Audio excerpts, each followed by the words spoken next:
할렐루야. 예, 우리 사랑하는 성도님들 사랑하고 축복합니다. 예, 우리 옆에 성도님들하고 어떻게 축복합시다. 성도님 사랑하고 축복합니다. 예, 우리 이렇게 한번 고백합시다. 나와 우리 교회는 말씀봉이 일어납니다. 영혼봉이 일어납니다. 재정봉이 일어납니다. 감사의 봉이 일어납니다. 시작.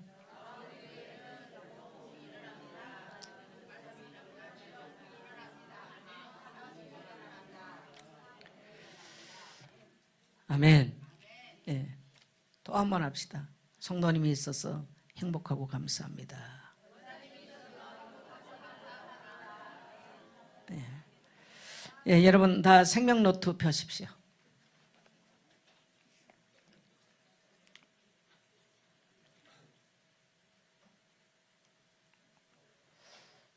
예, 생명노트 펴십시오.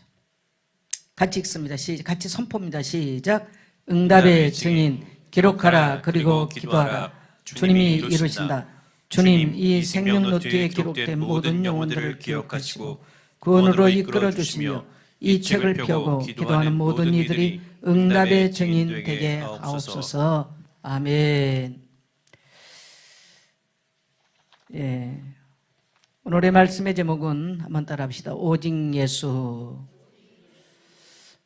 저는 꿈을 잘 안 꾸는 사람이거든요. 거의가 꿈을 잘 안 꾸는데 오늘 아침에 새벽에 꿈을 꾸고 일어나서 오늘 주일이 아닌 줄 알고 깜짝 놀랐어요. 예배를 드리고 어느 예배실인지 다른 공간에 가서 보니까 아이들이 많이 와 있는 거예요. 그래서 이름을 물어보니까 뭐 영어도 말하고, 그래서 내가 속으로 생각해, 다문화 아이들이 많이 왔구나. 그렇게 생각하면서 얘는 필리핀 애 같고 얘는 미국 애고 이러면서 너무나 많이 와 있는 거예요. 그래서 너무 기뻐가지고 얘들 교회 왔는데 그냥 보내면 안 될 것 같아가지고 한국 전사님 막 찾았어요. 전사님 라면이라도 끓여서 이 아이들 좀 먹도록. 그럼 뭐 이제 뭐 끓일 사람을 찾아다니는 게 별로 없고 막 그랬고 아이들이 잔뜩 와 있는 거예요. 그래서 꿈이라도요 너무 기분이 좋은 거예요. 기분이 좋아서 이제 잠을 깼어요. 깨보니까 얼마나 허망합니까? 꿈이니까. 그런데 제가 이제 아침에 와서 이렇게 보니까 서 있는데 우리 건이가 가방을 탁 들고 오는 거예요. 할아버지 가방을. 그래서 건이가 할아버지를 이렇게 또 가방 들고 왔구나 했더니 뒤에가 아주 잘생긴 우리 아이들이 4명이가 같이 덜렁달렁 따라왔어. 그래서 나는 꿈이 영한 사람이거나 꿈을 잘 맞추고 그러는 사람이 아니에요. 개꿈도 잘 안 꾸는데 오늘 아침에 꿈을 꾸고 내가 기뻐했던 게 이렇게 아이들이 이렇게 왔구나. 그렇죠. 우리 지금 장관 옆에 보세요. 지금 5명, 4명 앉아 있어. 생생하게. 할렐루야. 개꿈이라도 이런 꿈을 자꾸 꿨으면 참 좋겠어요. 그래서 제가 오늘 내가 이 꿈 얘기를 해야 되겠구나. 너무 재밌기도 하고 또 얼마나 목사가 다음 세도 우리 주일학교 아이들이 예배 오기를 소망했으면 이런 꿈을 다 꿨나 생각했는데 실제로 오니까 또 얼마나 감사한지. 장로님 말씀 들어보니까 어젯밤에 저희들이 밤새껏 같이 잤다는 것을 내가 장로님 토요일마다 애들 불러다 미션을 그렇게 하시라고. 네. 감사합니다. 이제 우리가 교회 시기로는요 대림절, 그 말은 무슨 말이냐면 다시 오실 주님을 기다리는 절기예요. 한 해가 마친 것처럼 우리 인생도 끝나는 날이 오죠. 또 세상도 끝나는 날이 와요. 그래서 우리는 다시 오실 주님을 기다리면서 사는 것이 그리스도인의 신앙이요 또 절기적으로도 그렇습니다. 그래서 여러분 우리의 소망은 이 땅의 것들이 아닌 것을 여러분이 굳건하게 깨닫고 그리스도에게 소망 두시기를 축복합니다. 예, 오늘 우리가 본문을 통해서 볼 수 있는 것은 예수님께서 이제 저는 그리스도시요 살아계신 하나님의 아들이십니다. 이 신앙 고백을 들으신 이후에 이제 내가 장로들과 대제사장들과 서기관들에게 의해서 예루살렘에서 죽임을 당하게 될 것이다. 그리고 사흘 후에 살아날 것이다. 그랬더니 신앙 고백을 했던 베드로가 깜짝 놀라면서 주님, 그런 일은 없사옵니다. 절대로 주님 그리 되시면 아니되옵니다. 그러면서 말렸어요. 그때 예수님께서 사탄아, 내 뒤로 물러가라 라고 베드로를 바로 사탄이라고 책망을 해버립니다. 그러면서 예수님께서 말씀하시기를 누구든지 나를 따라오려거든 자기 십자가를 지고 자기를 부인하고 나를 따라오너라 라고 말씀하셨어요. 이 말씀을 예수님이 십자가에 돌아가신다고 그러죠. 또 십자가 지고 따라오라 그런다죠. 제자들이 너무나 걱정이 되는 거예요. 아니 예수님이 그냥 왕이 돼가지고 우리를 오늘날로 말하면 국무총리, 외무부 장관, 뭐 내무부 장관 뭐 이런 것 해주실 줄 알았는데 돌아가신다 그러니까 얼마나 제자들이 걱정됩니까? 그런데다가 또 너희들도 십자가 지고 따라오라 그러니까 예수님 십자가 진다는 것도 용납이 안 되는데 자신들까지 십자가 지고 따라오니까 얼마나 걱정이 돼요. 그런 이후에 오늘 여기는 며칠 만에? 며칠 후에? 엿새 후에. 누가복음 9장에서는 8일 후에 그렇게 돼 있어요. 그럼 왜 성경은 차이가 나느냐? 여러분, 성경이기 때문에 차이가 나와요. 꾸며놓지 않았다는 거예요. 마가의 기억은 한 6일쯤 된 것 같다. 누가의 기억은 한 8일쯤 되는 것 같다. 이런 차이입니다. 그래서 예수님이 8일 후에 높은 산, 지금 뭡니까? 이제 예수님께서 말씀하셨던 가이사라 빌립보 지역에 이제 거기는 가면 이제 다볼산일 것이다. 우리가 이제 그렇게 하는데 그 높은 산이 있어요. 뭐 높다 그래봤자 한 600m 해발 이 정도. 그 산에 제자들 3명을 데리고 가십니다. 베드로, 요한, 야고보를 데리고 높은 산에 올라갔어요. 누가복음에서는 기도하러 올라가셨다고 그래요. 그래서 예수님께서 어쨌든 간에 이 세 제자를 데리고 높은 산에 올라가셨는데 기도하시는데 제자들은 졸고 있었어요. 근데 갑자기 예수님의 얼굴이 형체가 변했다고 그래요. 어떤 모양으로 예수님의 형체가 변한지는 모르겠어요. 그러나 예수님의 얼굴이 지금까지 보았던 예수님의 모습이 아니고 완전히 쇼킹할 만큼 예수님의 모습이 완전히 변했어요. 그리고 예수님이 입고 갔던 옷은 해처럼 밝게 빛이 나고 이 세상에 어떤 빨래하는 자가 빨래를 해도 어떤 세탁소에 맡겨도 그렇게 희게 빛날 수 없는 그런 모습으로 완전히 순식간에 변형이 되어버립니다. 그러더니 그 자리에 1500년 전의 사람 모세가 그 자리에 나타났어요. 900년 전의 사람 엘리야가 그 자리에 나타난 거예요. 그러면서 두 분이 뭐라고 대화를 하시는데 베드로가 깜짝 놀라서 랍비여, 주는 그리스도시여 해놓고 그리스도 대신 예수님 아니고 랍비여 그냥 그래버립니다. 그러면서 랍비여, 여기가 너무 좋사오니 여기에 초막셋을 짓겠습니다. 하나는 랍비를 위하여, 하나는 엘리야를 위하여, 하나는 모세를 위해서 짓겠습니다. 그리고 우리가 여기서 영원토록 삽시다 이 말이.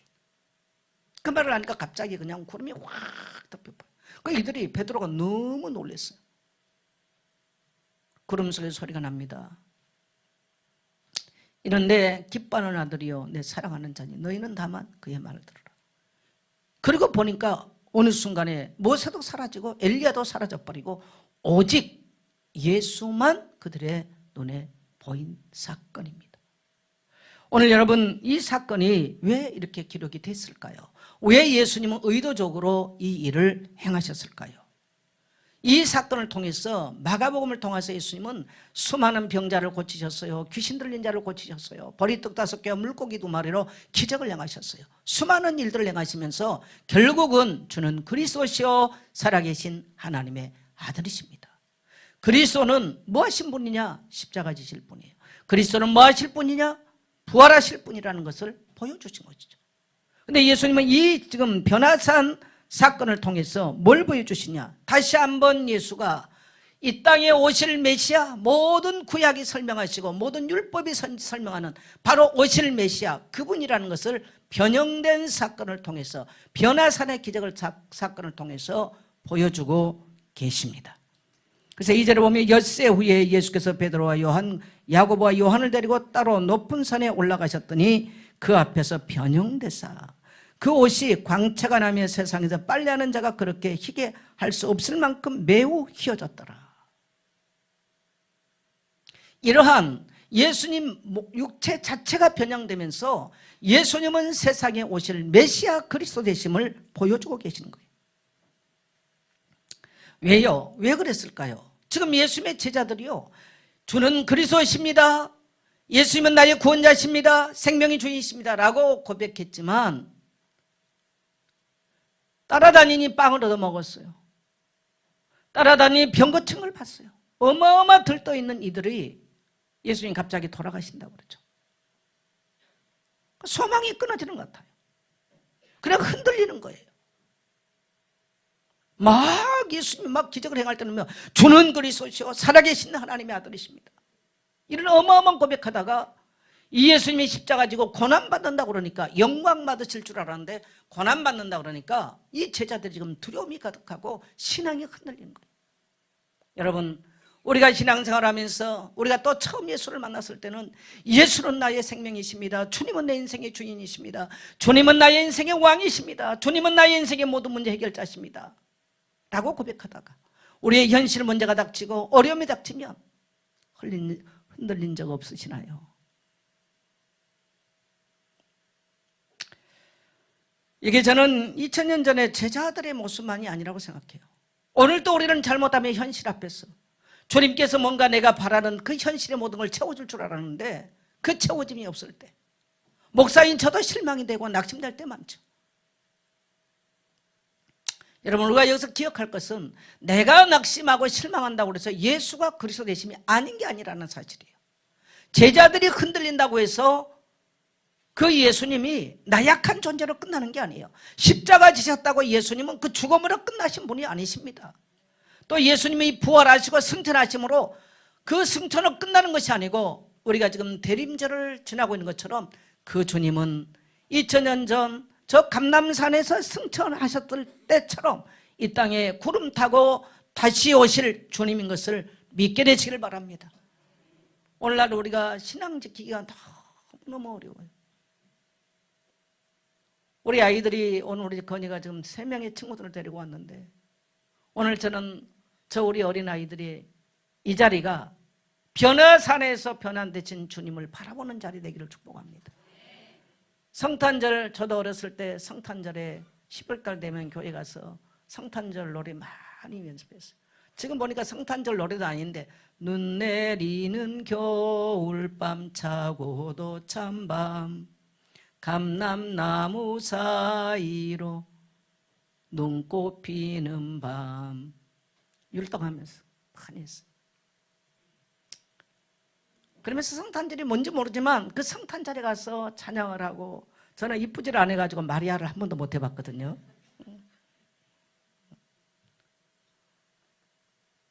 마리아는 주로 이쁜 애들이 했어요. 근데 저는 이쁘지를 안 해가지고 마리아를 한 번도 못 해봤어요, 교회에서. 근데 어쨌든 엄청 재밌게 율동을 하고 또 새벽송을 다니면서 난 등 들고 다녔거든요. 새벽송 뭐 노래라도 뭐 잘했습니까? 시골은 얼마나 또 집들이 뭡니까? 다 바닷가까지. 그러면 단일종이 땡땡땡 은은하게 들린다. 해보십시오. 단일종이 울린다. 저 오막살이에도 저 바닷가에도. 그러면서 어떤 지냈던 그게 지나놓고 보니까 그 성탄절 때문에 초가 지붕이었던 교회당에 모였던 그것이 내가 변화산에서 예수님을 경험한 사건이었구나. 할렐루야. 여러분, 지금까지 제자들이 경험한 것 중에 나는 이 사건은 최고의 클라이막스라고 생각해요.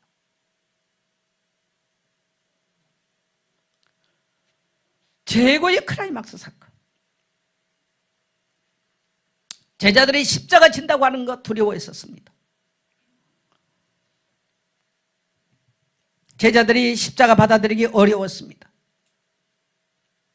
그때 예수님은 이 변화산 사건을 통해서 바로 예수님께서 십자가 지시지만 부활 이후에 이렇게 영광스럽게 변화될 모습을 보여주시는 거예요. 그래서 예수님께서 부활하신 이후에 제자들이 그 영광스러운 모습을 변화되니까 못 알아봤어요. 무덤에서도 못 알아봤고 갈릴리에서도 못 알아봤고 제자들의 다 엠마오로 가는 제자들도 못 알아봤고 또 제자들이 모인 방에 예수님 나타나서도 못 알아봤어요. 그렇게 영광스러운 모습으로 변화되는 거예요.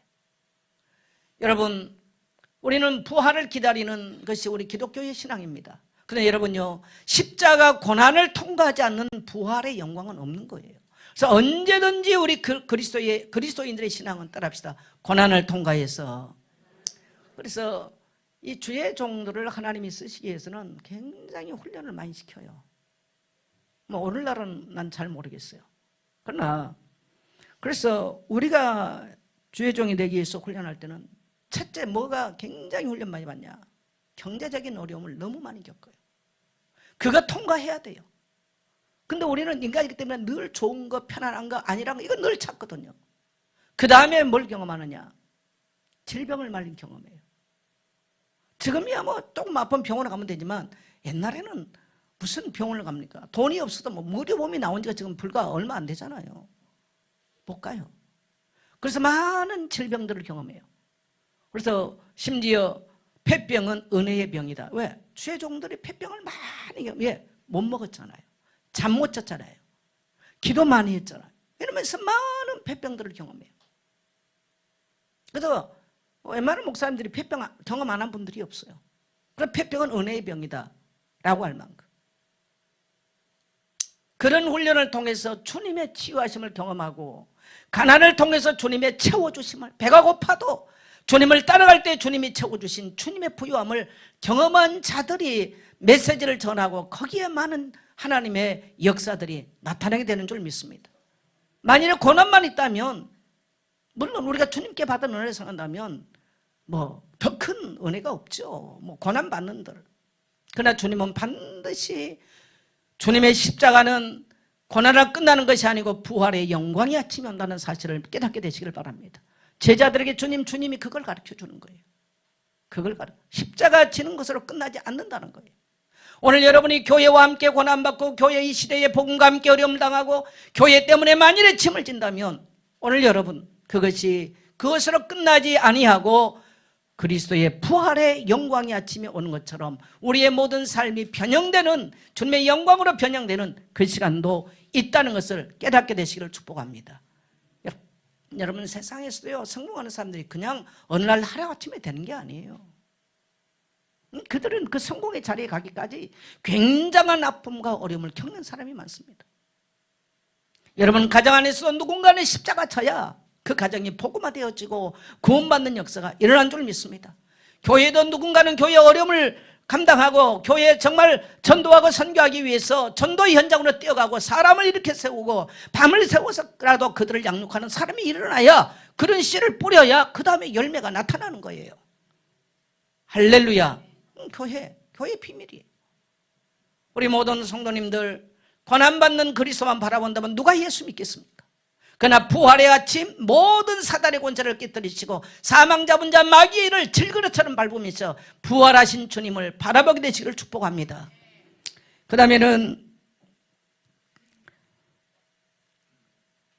다음에는 예수 그리스도 안에서 모든 구약이 완성되는 사건이에요. 여러분 모세는 1500년 전 사람이에요. 엘리야는 900년 전 사람입니다. 근데 어떻게 여러분 1500년 전에 세상을 떠난 사람이 그 자리에 올 수 있어요? 저는 저도 이게 근데 주석이 어디 없어요. 어떻게 올 수 있을까? 그냥 우리는 이 세상을 떠난 사람은 다시 올 수 없잖아요. 우리 육신을 생각한다면.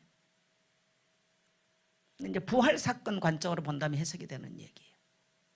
그 다음에 900년 전 엘리야가 어떻게 그 자리에 올 수 있겠어요? 근데 예수님께서 변화산에 가셔서 있는데 제자들에게 보여주는 거예요. 율법을 선포했던 모세, 율법을 직접 받으시고 율법의 창시자여 율법의 완성자였던 그 모세가 그 자리에 온 거예요. 또 모든 선지자들의 대표 엘리야가 그 자리에 온 거예요. 근데 놀랍게도요 이 제자들이요 이 세 사람이 모여서 뭔가 이야기를 하는데 제자들이 졸았어요.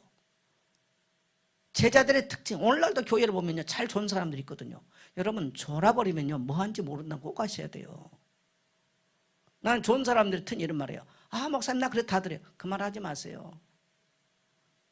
예수님을 직접 따라다녔던 제자들도요 그 감담산에 아니면 그 변화산에서요 변형된 모습을 보면서 순간 졸아버리니까 엘리야 모세 예수님의 세 분이 무슨 말 한지를 몰랐어. 자 누가복음으로 한번 가보겠습니다.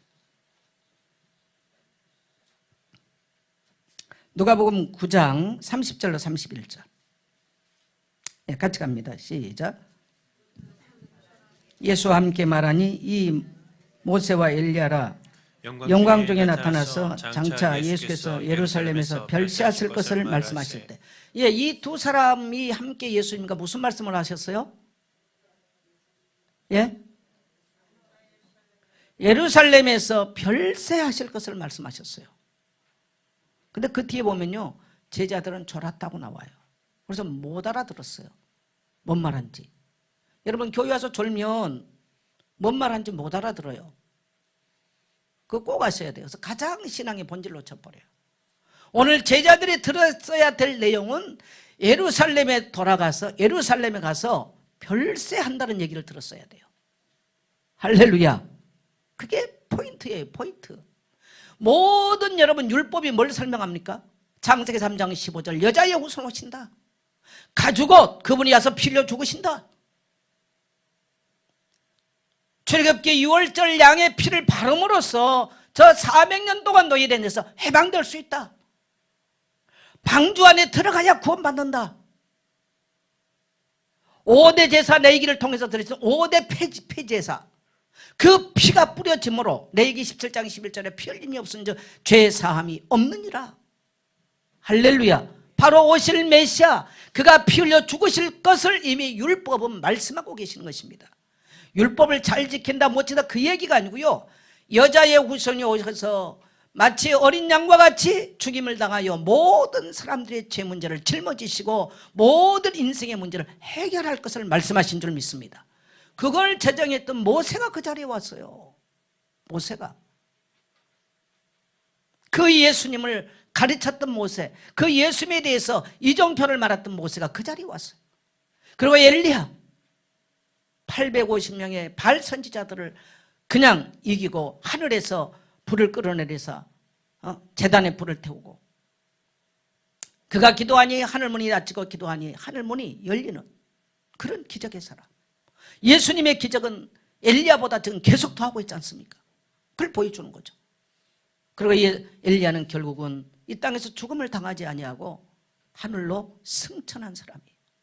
예수님 육체적 죽음을 맞게 된 것처럼 보이지만 사망 가운데 일어나셔서 하늘로 승천하실 모든 예언자들이 예언한 모든 예언을 완성하실 분인 줄 믿게 되시길 바랍니다. 그래서 모든 선지자와 모든 예언자들이 다 와야 되지만 대표자만 그 자리에 왔어요.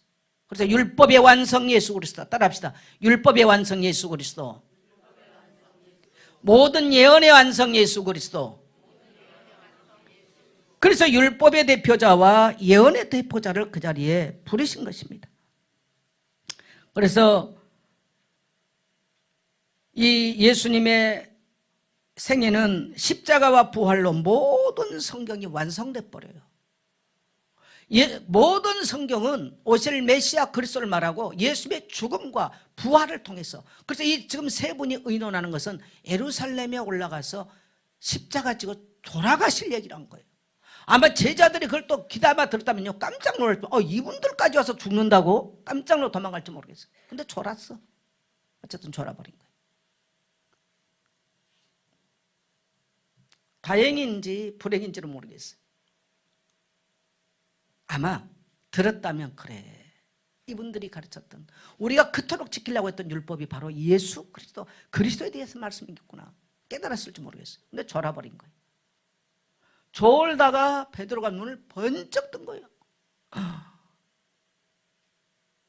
자기도 뭔 말 한지 몰라. 그때 얼떨결에 한 말이 있어요. 뭐요? 주님 랍비요. 뭐 그리스도 해놓고 온데간데 없고 랍비요. 선생님이에요 이 말이거든요. 여기가 좋사오니 초막을 셋을 짓겠습니다. 하나는 주를 위하여, 하나는 엘리야를 위하여, 하나는 모세를 위하여 짓겠습니다.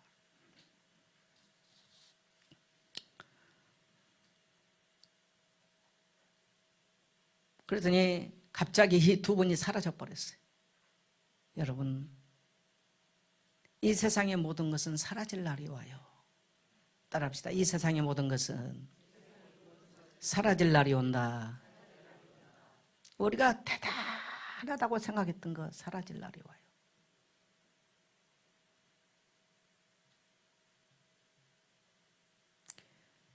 인생이 마지막까지 영원까지 영원히 바라볼 분은 단 한 분밖에 없어요. 따라합시다. 오직 그리스도. 그래서 우리에게 환난이 오고 때로는 어려움이 오고 고난이 오고 문제가 오도 우리의 신앙의 자리에서 우리가 그리스도인이 오직 바라보고 소망을 두고 내 상황과 내 감정과 상관없이 바라봐야 될 대상은 그리스도의 십자가와 부활인 줄 믿습니다. 여러분, 우리가 연약해질 때는 예수님이 정말 그렇게 능력의 주님이었을까 의심될 때가 있어요. 또 지금 세계교회가 얼마나 약해집니까? 우리 한국교회가 얼마나 약해집니까? 얼마나 성도들의 신앙이 약해지고 교회가 얼마나 약해집니까? 교회는 교회끼리 서로가 성도 뺏어가기에 혈안이 돼 있어요. 그러면서 그것이 대단한 하나님의 풍이라고 생각하고, 또 성도들은 세상을 보면서 세상 것이 마치 좋아 보이고 그것이 좋고 거기에 머물고 싶은 성도들의 욕망이 얼마나 강한지 모릅니다. 여러분, 그러나 이 세상에는 영원한 게 없어요. 또 연약한 교회처럼 보입니다만은 그건 우리 생각입니다. 예수님의 모습은 한 번도 강한 자의 모습으로 나타나지 않았습니다. 강한 자의 모습으로. 그래서 우리 성탄절 기쁘다고 좋으셨네 그러잖아요. 그러나 예수님의 성탄을 우리는 기뻐합니다만은 마가복음에서는 강하게 조명된 게 뭐냐면, 따라합시다. 고난받은 종. 그래서 마가복음 10장 45절은 마가복음 전체를 대변하는 메시지예요. 인자가 오는 것은 섬김을 받으려 하며 도리어 섬기려 하고 많은 사람들을 위하여 희생의 대속물로 주기 위함이다. 고난받는 종의 모습을 예수님은 말씀한 겁니다. 우리가 성탄의 기쁨은 뭡니까? 사람들은 메리 크리스마스 모르고 합니다만은 그분이 이 땅에 오셔서 십자가 지고 나의 죄, 너의 죄, 인류의 죄, 원죄, 자범죄 저주받은 우리의 모든 죄악을 사망 가운데 영원히 가할 수밖에 없는, 진토로 들어가서 영원히 형벌 가운데 가할 수밖에 없는 우리의 인생의 모든 문제를 짊어지시고 십자가에서 피 흘려 처자르게 죽어주실 예수 그리스도의 탄생인 줄 믿습니다. 그리고 그분은 부활하심으로써 우리를 다시 사망 가운데 일으키셔서 영광스러운 부활의 모습으로 우리를 변형시켜 주실 분이기 때문에 우리는 기뻐하며 성탄절을 기다리며 그분께 우리는 감사를 드리고 그분께 우리는 영광을 드리며 그분을 찬송하고 영광 돌린 줄 믿습니다. 이사야 53장 2절로 6절에 그 고난받는 그리스도의 모습을 같이 한번 읽겠습니다. 시작. 그는 주 앞에서 자라나기를 연한 순 같고 마른 땅에서 나온 뿌리 같아서 곤 모양도 없고 풍채도 없은즉 우리가 보기에 흠모할 만한 아름다운 것이 없더라. 예수님의 모습은 아주 연한, 그래서 예수님이 굉장히, 예수님도요 감성적인 분이잖아요. 들에 피는 백합화를 봐라, 공중에 나는 새를 봐라. 굉장히 감성적인 분이세요. 예수님도 때때로 우셨어요. 슬퍼하셨어요. 근데 예수님 자신의 슬픔은 아니었죠. 자, 그다음 그는 멸시를 받아 사람들에게 버림받았으며 간구를 많이 겪었으며 질고를 아는 자라. 마치 사람들이 그에게서 얼굴을 가리는 것 같이 멸시를 당하였고 우리도 그를 귀히 여기지 아니하였도다. 그는 실로 우리의 질고를 지고 우리의 슬픔을 당하였거늘 우리는 생각하기를 그는 징벌을 받아 하나님께 맞으며 고난을 당한다 하였노라. 예수님은 우리의 질고를 지고 우리의 슬픔을 담당했어요. 그래서 예수님은 갓난이 얼마나 경제적 고통이 어려운가 간고를 아신 분이세요. 예수님 목수의 아들로 일생을 사셨거든요. 그래서 가난이 얼마나 힘든 걸 아세요. 질병을 경험해 봤어요. 그래서 질병이 얼마나 힘든 것도 알아요. 그래서 병든 자를 예수님은 늘 찾아가면서 병든 자를 고쳐주시고 병든 자를 위로해 주셨어요. 가난한 자들에게 먹을 것을 주신 거예요. 예수님의 복음은 한 번도 어려운 적이 없어요. 왜? 본인이 겪었어요. 그래서 예수님은 사람들의 슬픔을 알아요. 우리의 마음의 슬픔을 알아요. 우리의 연약해서 흔들리는 모습을 예수님은 알고 계신다는 겁니다. 할렐루야. 네. 자, 5절 같이 갑니다. 시작. 그가 찔림은 우리의 허물 때문이요 그가 상함은 우리의 죄악 때문이라. 그가 징계를 받음으로 우리는 평화를 누리고 그가 채찍에 맞음으로 우리는 나음을 받았도다. 우리는 네. 자, 예수님이 십자가의 그 처절한 죽음을 가장 잘 설명한 게 이사야 63장 5절이에요. 그가 찔림은, 그가 상함은, 그가 채찍에 맞음은, 그래서 우리가 나음을 입고 고침을 받고 우리가 평화를 입게 된 예수님의 고난받는 종의 모습을 잘 설명합니다. 6절 같이 갑니다. 우리는 다 양같아서 그를 행하여 각기 제 길로 갔거늘 여호와께서는 우리의 모두의 죄악을 그에게 담당시키셨도다. 네, 여호와께서 하나님께서는 그리스도에게, 예수 그리스도에게 우리의 모든 죄악을 다 담당시켜 주셨습니다. 그래서 마태복음 8장 17절에서는 그는 우리의 모든 연약함과 모든 질병을 걸머지셨도다. 우리 인생의 모든 문제를 다 걸머지셨다는 거예요.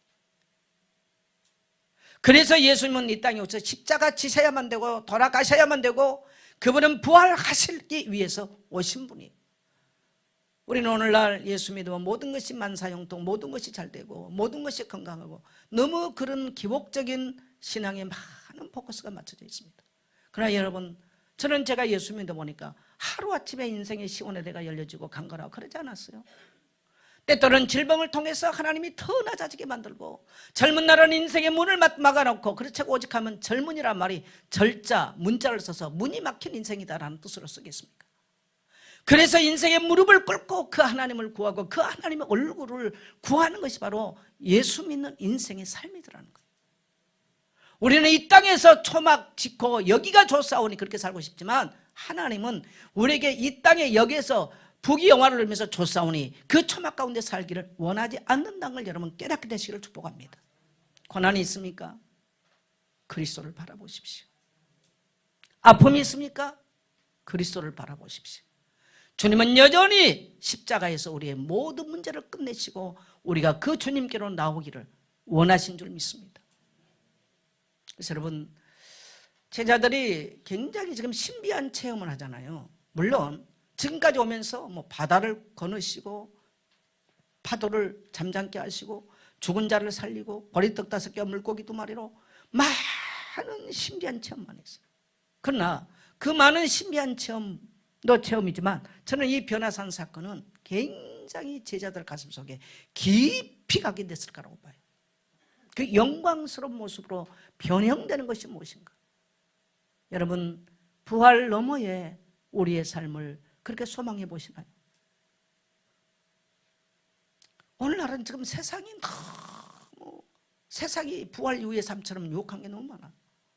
그래서 정말 우리 다음 세대 아이들이 이 하나님의 말씀이 어떻게 귀에 들어갈까?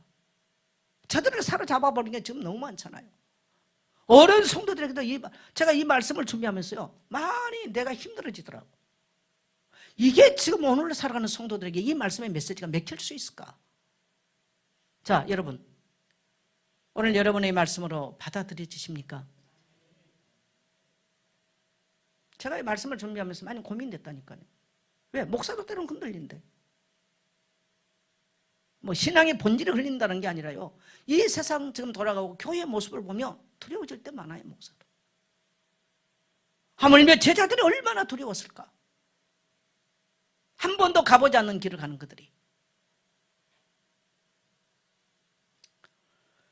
그래서 예수님이 그 영광스러운 모습을 보여주면서 고난받는 것처럼 보이지만 모든 사단의 권세와 사망의 권세를 깨트리고 나는 부활하여 영광스러운 모습으로, 나만이 아니고 바로 십자가 지고 따라올 너희들에게도 이 날이 있다는 것을 보여주신 줄 믿습니다. 여러분, 그래서 모세도 지나가는 거예요. 여러분, 이 땅에 우리가 어려움 다 지나가는 겁니다. 따로 다 지나간다. 문제 지나가요. 근데 우리는 오지 않는 문제를 너무 걱정할 때 많잖아요. 또 지나왔던 문제를 너무 아파하고 걱정하고 할 때가 너무 많아요. 저도 이렇게 보면요, 지나간 거, 사람도 지나가고 지나간 거 그것 때문에 굳이 그럴 필요가 없어. 근데 그것 붙잡고 있다가 자기 성질머리가 때문에 자기 감정이 매가지고 거기 그냥 감옥에 갇혀버립니다. 오늘 여러분의 그 마음의 감옥에 갇히지 마십시오. 못 알아듣나? 많은 사람들이 마음의 감옥에 지금 갇혀 있어. 그래서 운둔형의 털이 마음의 감옥에 갇히면서 그 다음에 어디 갇히냐? 어떤 공간 감옥에 갇혀버리는 거예요. 어떤 사람은 범죄로 감옥에 갇히고, 어떤 사람은 집안이라는 공간에 갇히고, 어떤 사람은 생각에 이게 감옥에 갇혀가지고요. 그 생각에서 1mm도 못 나와요. 돈 없으면 죽는다. 그러면 돈 쫓아다니다가 그 감옥에 갇혀가지고 못 나와요. 여러분 따라합시다. 우리의 생명은 하나님께 있습니다. 아마 이게 이제 상담하는 사람들이나 심리학자들은 이걸 다룬 부분. 마음에 감옥에 갇혀버리거든요. 벌벌벌 떨죠. 마음의 감옥에 갇혀서 그래요. 두려움의 감옥에 갇혀버려서 그래요.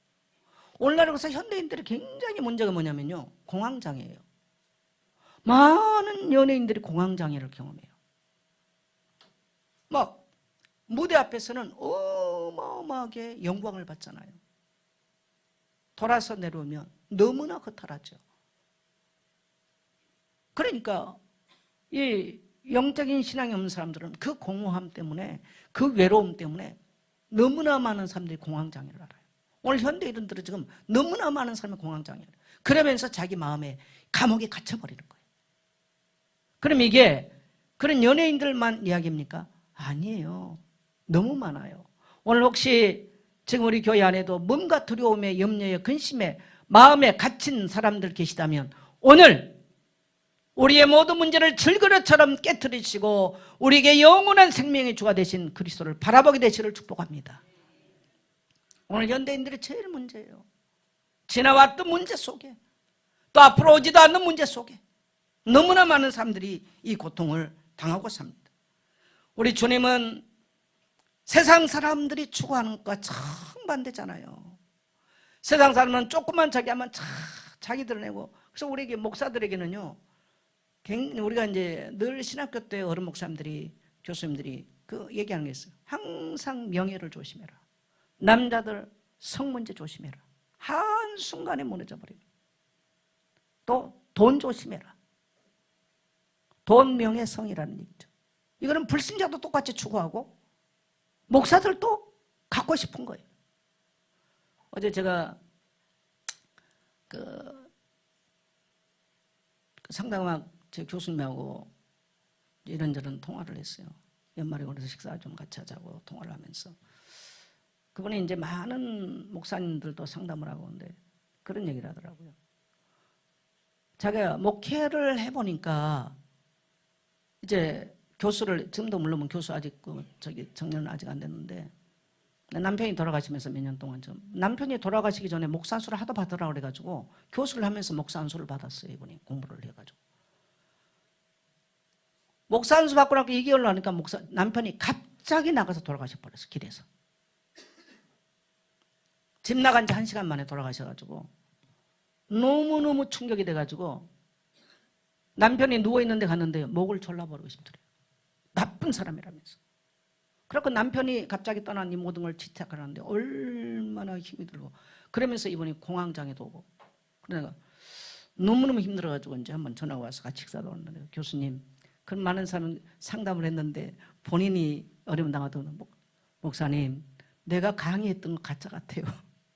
내가 수많은 사람 상담했던 가짜 같아요. 내가 막상 당하니까 감당이 안 됩니다.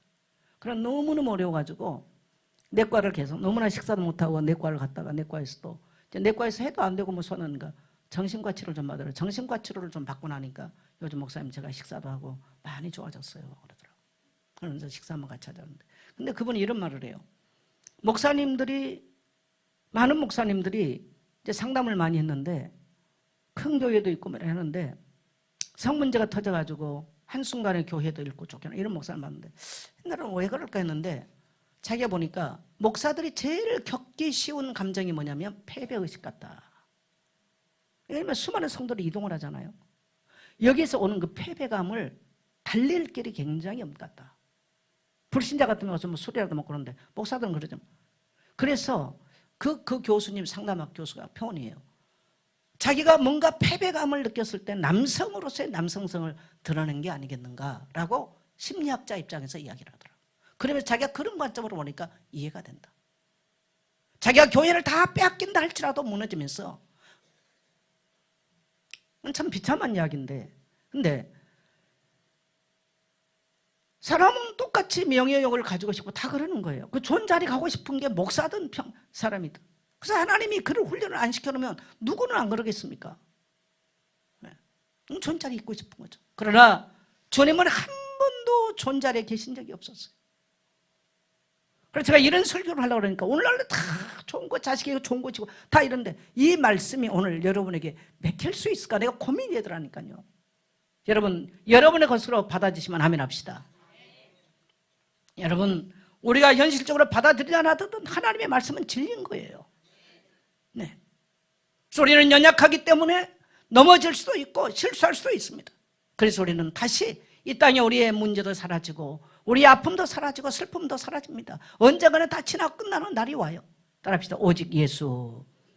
네. 그래서 예수님은 영광의 자리로 걸어가신 게 아니고 십자가의 길을 걸어가시기 위해서 오셨습니다. 멸시천대 받고 버림받기 위해서 주님은 오셨습니다. 그래서 그 십자가의 길을 가신 거죠. 그리고 우리의 질고와 우리의 가난과 우리의 슬픔을 짊어지시고 주님은 십자가의 길을 가신 줄 믿습니다.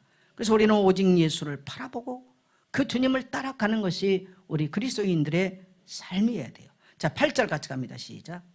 문득 둘러보니 아무도 보이지 아니하고 오직 예수와 자기들 뿐이었더라. 네, 누구만? 오직 누구만? 예수. 제자.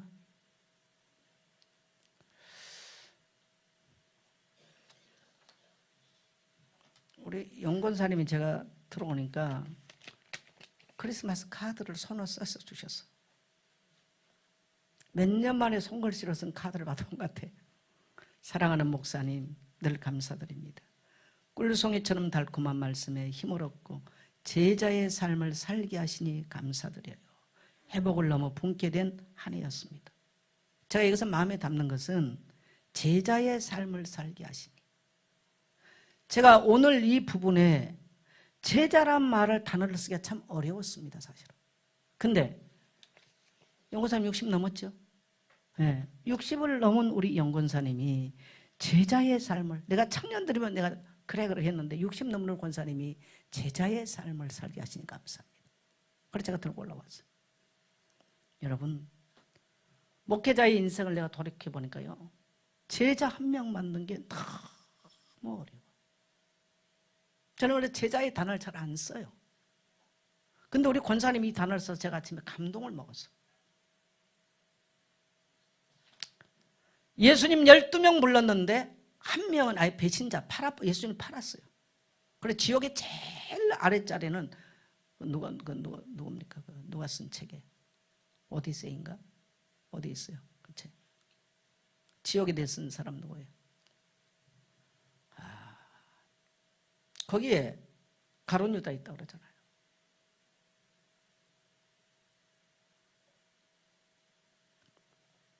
예수님이 3명 데리고 간 거예요. 3명. 변화산에. 그럼 그 3명이 대단해서 했을까? 아니에요. 많은 영향을 줘야 될 사람들이에요. 근데 이들이 지금 흔들리고 있는 거예요. 그래서 예수님도 제자 한 명 세운 게 굉장히 어려웠다. 특별히 그들을 부르시고 그들에게 교회를 임하기 위해서 모시고 하는 자리죠.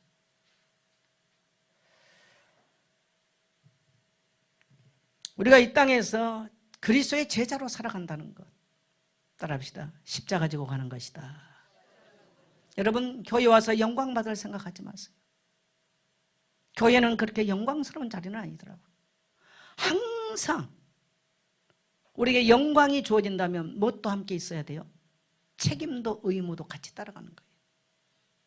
막강한 권력이 주어진다면, 세상적으로는요, 권력이 주어진다면요, 권력과 함께 책임과 의무가 따라가는 거예요.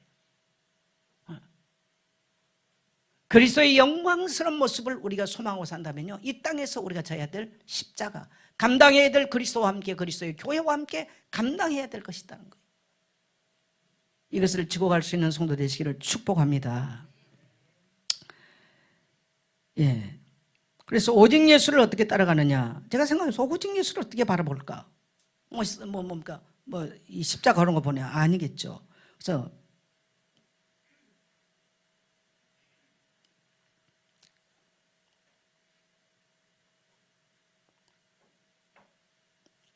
우리가 이제 교회나 여러 가지 하지만요, 여러분 이 땅에 그리스도의 교회는 2000년 동안 어마어마한 박해와 어려움만 있었습니다. 교회는 망하지 않아요. 주님의 교회는 영원해요. 할렐루야. 네. 그래서 그 그리스도의 죽음과 부활이 그토록 위대한 거죠. 자, 9절 우리 한번 같이 갑니다. 시작. 그들이 산에서 내려올 때에 예수께서 경고하시되 인자가 죽은 자 가운데서 살아날 때까지는 본 것을 아무에게도 이르지 말라 하시니.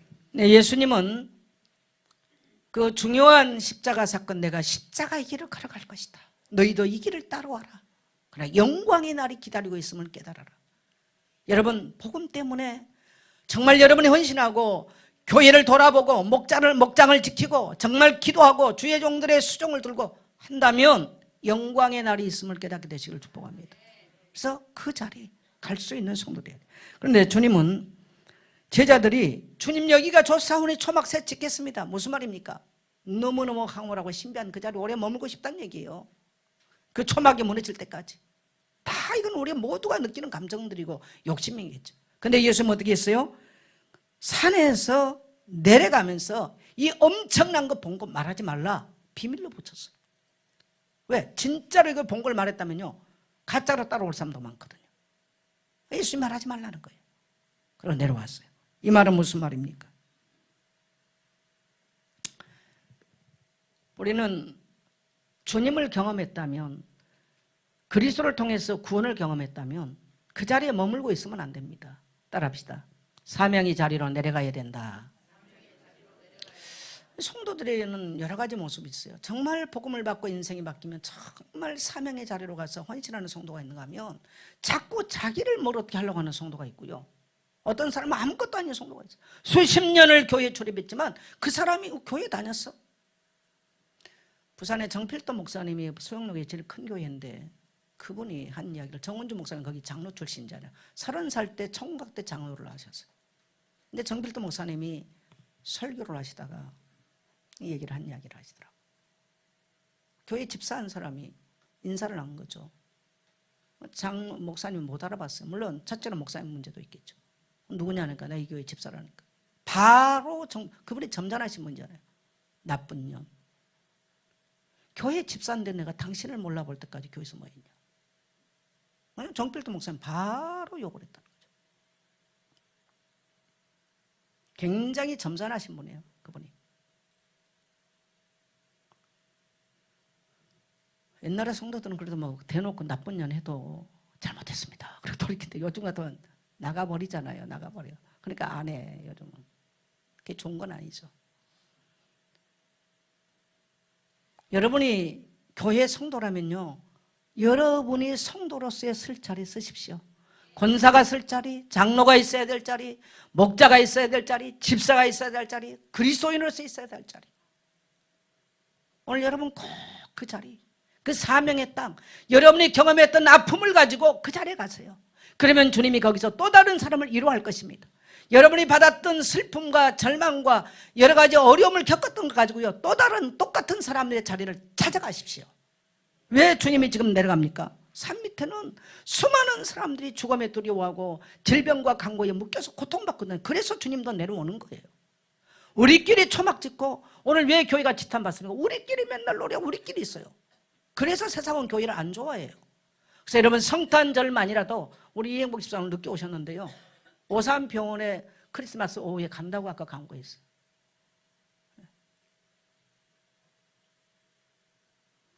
그런 게 신앙이에요. 우리끼리 모여서 예배 드리는 거, 저는 그게 그렇게 소중하다 생각하지는 않습니다. 그럼 안 오면 어떻게 할 건데? 안 오면 교회 없는 거죠. 또 안 오면 성도들이 헌금 안 하면 목사는 배고파 죽는 거겠죠. 뭐 이런 상황이 벌어지겠죠. 그러나 본질은 아닙니다. 본질은 우리는 저 밑에 산 밑으로 내려가야만 되는 거예요. 오늘 예배가 끝나면 하나님은 우리를 이 변화산으로 불러주셨어요. 오늘 여러분 이 변화산에 불러주신 하나님께 감사하게 되시기를 축복합니다. 교회는 변화산입니다. 여기서 우리는 세상에서 들을 수 없는 신비한 그리스도 이야기를 들어요. 예. 그리고 우리는 저 세상을 향해서 가야 돼요. 사명의 자리로 가야 돼요.